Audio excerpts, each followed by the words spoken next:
Hi. അപ്പം ദാ ഇന്ന് പകുതി വരെ പോയിട്ട് തിരിച്ച് വന്നൊരു ദിവസം കേട്ടോ. ഇന്ന് അവധിയായിരുന്നു. പിന്നെ എന്തുവായാലും ബസ് കയറിയില്ല. അതിന് മുമ്പ് ഞാൻ തിരിച്ച് വീട്ടിലെത്തിയിട്ടുണ്ട് കേട്ടോ. ഇല്ലെങ്കിൽ പിന്നെ ബസ് കയറി അവിടെ ചെന്ന് കഴിയുമ്പോൾ അവധിയാകുമ്പോൾ പിന്നെയും തിരിച്ച് ബസ് കയറി വരുന്നത് ഭയങ്കര പാടുള്ള ഒരു പരിപാടി കേട്ടോ. പിന്നെ ഈ പ്രിയദർശിനി എന്ന് പറയുന്ന സാധനമേ എനിക്കിഷ്ടമല്ല. കാരണം പ്രിയദർശിനി ബസ്സിൽ കയറിയാൽ ഒടുക്കത്തെ തിരക്കാണെന്നേ. പിന്നെ വീട്ടിൽ വന്ന് ഓരോരോ ജോലികൾ ചെയ്യാൻ തുടങ്ങും കേട്ടോ. പിന്നെ കഴുകാനുള്ള തുണികളെടുത്ത് വാഷിംഗ് മെഷീനിലിടണം. പിന്നെ തുണി മടക്കൽ, അങ്ങനെ ഒരുപാട് ജോലികളുണ്ട് കേട്ടോ. വീട്ടിൽ വന്നൊന്ന് റെസ്റ്റ് എടുക്കാനൊന്നും പറ്റത്തില്ല കേട്ടോ.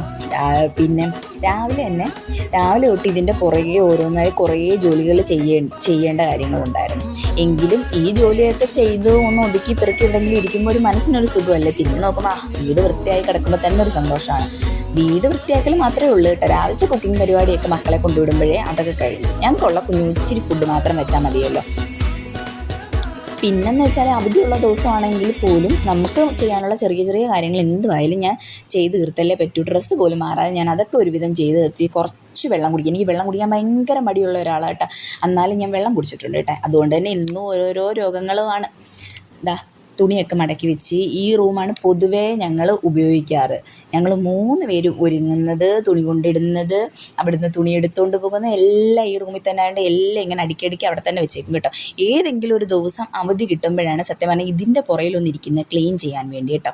അപ്പോൾ ഞാൻ കൊണ്ടുപോയ ബാഗും അവിടെ വെച്ചിട്ടുണ്ട്. പിന്നെ സാരി ഞാൻ ഉടുക്കുന്നതൊന്നും അല്ല കേട്ടോ. അപ്പോൾ ക്ലാസ്സിന് കൊണ്ടുപോകുന്ന സാധനങ്ങളും ഈ റൂമിൽ തന്നെയാണ് വെക്കാറ്. പിന്നെ ഒരുങ്ങുന്ന സാധനങ്ങൾ ഫുള്ളും ഇതിനകത്ത് ഞാൻ അടുക്കി വെച്ചേക്കുവാണ്. അതുകൊണ്ട് തന്നെ ഓരോന്നും ഓരോ ഓർഗനൈസറിനകത്ത് വെച്ചേക്കുന്നതുകൊണ്ട് അവർ തന്നെ കൊണ്ടുവന്ന് അതിനകത്ത് തന്നെ ഒതുക്കി വെക്കും കേട്ടോ.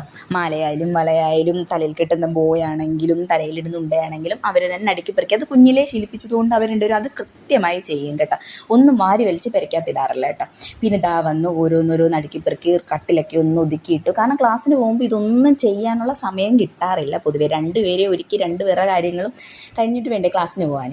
അപ്പോൾ ഇത് ബെഡെല്ലാം ഒന്ന് സെറ്റ് ചെയ്തിട്ട് ജനലൊക്കെ ഒന്ന് തുറന്നിട്ട് ഇതെല്ലാം ചെയ്തിട്ട് എവിടെയെങ്കിലും ഇരിക്കാമെങ്കിലുണ്ടല്ലോ ഒരു മനസ്സമാധാനം കിട്ടും. പിന്നെ കുക്കിംഗ് പരിപാടി ഇല്ലാത്തത് കൊണ്ട് തന്നെ ഞാൻ ഇതെല്ലാം ഇന്നത്തെ ദിവസമാണ് ചെയ്ത് തീർത്തത് കേട്ടോ. കുക്കിംഗ് പരിപാടി ഉള്ളപ്പോൾ ഭയങ്കര സ്ലോ ആണ്, പതുക്കെയാണ് എൻ്റെ ജോലികളൊക്കെ തീരുന്നത്. അത് കഴിഞ്ഞിട്ട് ഞാൻ റെക്കോർഡ് എഴുതാനിരുന്നു കേട്ടോ.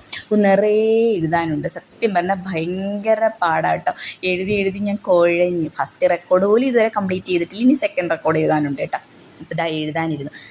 അപ്പോൾ നിങ്ങൾക്ക് എല്ലാവർക്കും എൻ്റെ വീഡിയോ ഇഷ്ടപ്പെടുകയാണെങ്കിൽ ഉറപ്പായിട്ടും സബ്സ്ക്രൈബ് ചെയ്യാൻ മറക്കല്ലേ. ഇതുപോലുള്ള നല്ല നല്ല വീഡിയോസായിട്ട് നമുക്കിനിയും വരാം കേട്ടോ.